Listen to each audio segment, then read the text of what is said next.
आचारो वा विचारो वा तादृक्कार्यो न कर्हिचित् अन्येषामहितं दुःखं येन स्यात् क्लेशवर्धनम् विवादः कलहो वापि नैव कार्यः कदाचन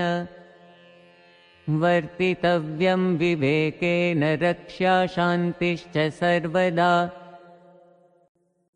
सेवां मातुः पितुः कुर्याद्गृही सत्सङ्गमाश्रितः प्रतिदिनं नमस्कारं तत्पादेषु निवेदयेत्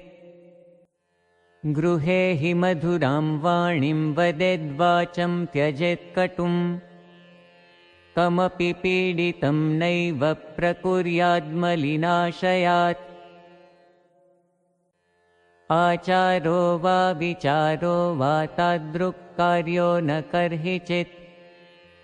अन्येषामहितं दुःखं येन स्यात् क्लेशवर्धनम्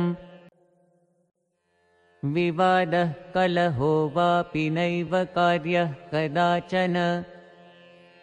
वर्तितव्यं विवेकेन रक्षा शान्तिश्च सर्वदा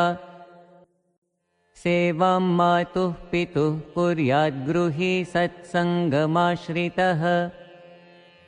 प्रतिदिनं नमस्कारं तत्पादेषु निवेदयेत् गृहे हि मधुरां वाणीं वदेद्वाचं त्यजेत् कटुं